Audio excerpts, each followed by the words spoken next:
Today I want to show you 5 exercises that I do with my clients who have severe lumbar spinal stenosis, but who also want to improve their core strength. Now, with severe lumbar spinal stenosis, you probably have a lot of changes in your spine and or a lot of discomfort. And today we're going to not make those changes in your spine worse, but also try to improve your strength and discomfort at the same time. Now, these aren't super fancy exercises, but as a doctor of physical therapy and someone who specializes in stenosis, it's about how you do it versus what you're doing. And so listening to my cues as we go through the exercises are going to be a game changer for you, because how you do it can be the difference between having pain and being successful. And that's what we're trying to do today. We're trying to improve core strength and not make your back pain or stenosis work. And so today we're going to be doing one standing exercise and the rest lying down, or I'm going to be on my table. You're just going to find somewhere comfortable that you can do it, and I'm going to teach you some modifications along the way, but let's improve your core strength without making your stenosis worse. With lumbar spinal stenosis, remember you have a closing down issue in your back and that you're running out of space for the nerves and the things to live in there without having discomfort. So as we're going through the core strengthening, we're going to maintain a neutral spine in that we're going to keep our core contracted and we're not going to let our back arch very much. But with stenosis, you often want to improve your ability to stand and walk, and so that's where this core exercise comes in. Now, you may not think it's core because it's not burning the abdominis rectus muscles, but I can promise you your core is your hips to your neck. And so if you improve those things, everything else will follow. And so your first standing exercise, you're going to grab a hold of that countertop. For me, I'm going to use this, but I have so many patients do this, so just listen to me here. So you're going to stand, hold on to something, you're going to shift your weight to one leg, you're going to tighten your tummy muscles and then kick a leg back. Now, I don't have stenosis, and this is as far back as I can go. And so in my clients with stenosis, I'll have them kind of lean forward a little bit, put your weight into the countertop, and then kick a leg back. And then keeping your core tight as you do that. You want to think about contracting your booty muscle. We're going to do this 12 times on each side. And I'm feeling it here, and I'm being very intentional. So put your hand on your glute or your butt, feel that glute muscle contract, and I don't care if you have a lot of tissue in there, stick your finger in there. You want to feel those muscles contract and then move back. You'll shift to the other side, kick that leg back, have a little bit of a lean forward to open up the space and take pressure off of your back and the stenosis, and then you're going to kick back. Stenosis can be tricky, it's a space issue, and 9 times out of 10 when I'm working with my clients who have stenosis, you are more capable than you think. And so let's go into this again. You're going to do 12 reps on each side, kick that leg straight back, keep that tummy tight, right? Do a little form check here. You want to make sure you're perfect. You're going to lean forward slightly and kick that leg back. Again, tall, contract, lean forward, kick that leg back. I'm not doing anything fancy with my foot down here, guys. I know you can't see it, but I'm not doing anything fancy with it. I'm just going back, okay? So contract, hold, lean forward, kick back. It's okay if that knee's bent a little bit. I don't care if you even do that, but I like to keep it straight. Feel that glute contract here. 12 repetitions on each side, 2 sets. Feeling that booty muscle burn. I know standing can be uncomfortable, but that's why I have you lean forward. That leaning forward takes pressure off of your back, helps improve space in your spine around the nerves to help you be successful. And so you can definitely feel muscles burn and work while you're doing that. You're going to be doing this program 2 to 3 times a week, and so get used to it, and let me know if you have any questions in the comments.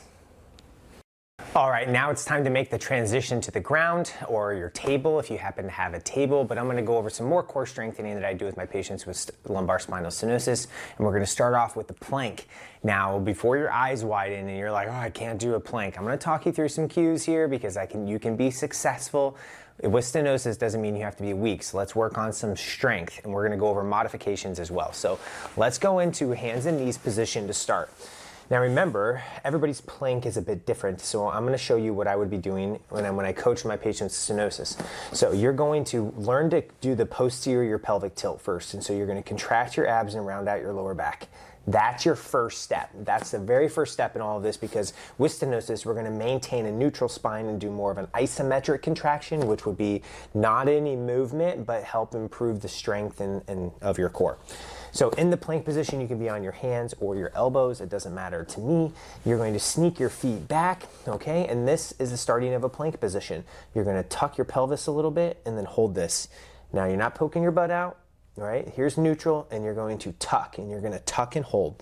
And this is it, right? You can start here for 10, 15, 20 seconds, doesn't matter to me. If your wrists are hurting, then you go down to your elbows. If you have a bum shoulder, sometimes this doesn't feel as bad as you may think. And then as you get stronger, you just go up onto your toes while maintaining that posterior tilt.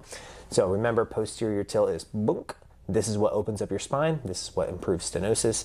And then you're going to stay here. You're gonna do this for about 5 reps for about 15-second holds, and you're gonna hold that. Now, if you're feeling really into it, right, you're going to maintain that posterior tilt, you're gonna lift, and you're gonna hold that for about 15 seconds or so. Now, it doesn't mean it's gonna be easy. If you haven't done this in a while, you're gonna feel it, but that is the plank, and that's how you do it. So you're going to posterior tilt, you're going to lift, and relax. Now, it is normal to feel core pressure, but as you go through this and do that 15-second hold, what you can't have is any nerve pain or any pain into your glutes or legs. And so I've had so many patients be in really, really bad shape and do a plank because it's how you do it. So make sure you do that posterior tilt first. You're gonna do 5 reps, 15-second hold, and this is going to be the start of our mat program here. We're not moving the spine and that we're not having any shear forces in the vertebrae, but what we are doing is help improving the space and the strength at the same time. Now, let's move into the next thing that we're going to do, which is going to be helping improve a little bit of the core strength, but also your chest strength. So in that same position, you guys are going to be here. You're going to be in that plank position, that modified plank position here. You're going to do that posterior tilt, but then now what you're going to do is a little bit of an arm bend. We're going to do a little bit of a push-up. I know it looks weird, guys, but a lot of times with my clients with stenosis, they already have a little bit of a roundedness in their upper back. They're having some back pain and leg pain, or they have an MRI that looks awful, and we can still improve our strength despite those findings. So do what you can there, and then when you need to go to rest, you just go down into a little prayer stretch. Come back up, tuck, and a little push-up. I can't tell you how many patients I've been treating with stenosis that are like, oh my gosh, I had no idea I could do a push-up. I'm like, you are capable, you are strong, okay? If you're not with a PT or physio that's helping you realize that, then get out of there. Okay, so with the push-ups, just do what you can, right? For me, it's 5 repetitions, about 5 times, and that's gonna help you improve a little bit of that arm strength, a little bit of that core strength. I mean, if you have stenosis, you probably have other areas of your body that you want to get strong too, and this helps improve your arm strength. Now, before we move on to the next exercise, shake it out here and rest for a second. But don't forget to check out my book, Revision Sciatica, which goes through an exact 8-week pathway to help improve stenosis at a very nitty-gritty level. And so you learn more about it. You get multiple workouts to help improve nerve pain, back pain, hip mobility, spine mobility. This is the strengthening portion, but we also need to go over mobility, activating nerves, reducing pain, and that's all covered in my book. So make sure you check that out. Now, our next exercise that we're going to do is another isometric exercise. And we're going to be back in this position. Why not improve our arm strength at the same time? I don't know. It's a good idea. So you're going to be in the hands and knees position. Remember, with stenosis, and like I showed you before, we can do that prayer stretch whenever we want. Actually, for this one, I'll turn around here. So we could do that prayer stretch whenever we want to open up the spine and just relieve some pressure. But our next exercise here is that we're going to be in the hands and knees position. We're going to tuck our feet underneath us, and we're going to lift our knees just slightly and go back down. Now, a 1-second hold is success. A 5-second hold is success. Don't compare yourself to others. Just lift and hold. We're going to go for a 5-second hold 5 times. Now remember, we're going to posterior tilt, then lift, and then go for it. 2, 3, 4, 5, back down. Tilt, lift, 1, 2, 3, 4, 5, back down. If you're getting tired, you count like this: 1, 2, 3, 4, 5. 1, 2, 3, 4, 5, right? It doesn't matter to me in the very beginning what you're doing. Show up for yourself, hold yourself accountable. You're going to do these exercises to help improve your core strength. Everybody starts somewhere, and even though your arms may be shaking or your wrists or shoulders may be hurting, your body can adapt to that. So don't cut yourself short faster than you need to, okay? You can get strong despite stenosis. Now, you can't have any leg pain as we're going through this, so if you are, you need to stop and do your favorite stretch. For me and a lot of my stenosis patients, it happens to be the prayer stretch. So we're already on our hands and knees to do that. Now, our last exercise here, we're gonna be on our back to help improve some strength of our core. So let's go on your back. Now, don't forget your pillow. If you're a person who likes to lay down with a pillow, just grab a pillow, okay? So you're gonna lay down. Now, we talked about that posterior tilt before, so we're gonna maintain that posterior tilt here. Okay, and now I'm flattening my back, posterior tilt, bringing my legs up, tilting my lower back, arms up, arms and hands together, and I'm gonna bring my arms over my head and come back. Arms overhead and come back while trying to maintain my back flat to the ground. Arms overhead and come back. Arms overhead and come back. And if I'm looking to level it up, I just bring my legs out a little bit more. Arms overhead and come back. I can really feel my core contracting, and you want to make sure that the pressure of this exercise is in your rectus abdominis muscles, not in your back. And so there's a big difference between your knees being here and here. Here is harder, here is easier. So bring your knees, find that position that's challenging, take the arms overhead, and do this 10, 15, 20 times while maintaining that tightness in your core, and go overhead with it.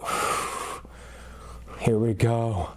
We're doing it. So arms overhead, contract, contract, 15, 20 times. Now I'll put the reps and sets of these into the description, but obviously how you progress it is by doing more repetitions without rest.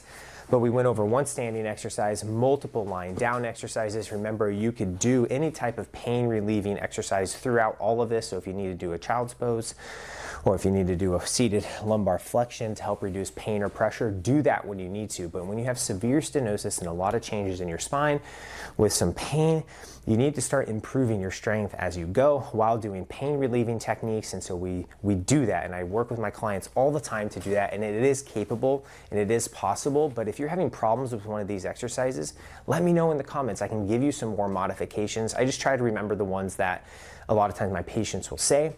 But remember, you are stronger than you think. You can get better. You can get stronger. You just have to stay after it. So do this workout 2 to 3 times a week. Start trying these core exercises. See if you can get a good burn in your core without making your back pain worse. And always reach out to me if you have any questions. If you want to dive deeper into things, check out my book. But as always, guys, stay healthy, keep moving, and take care of yourself.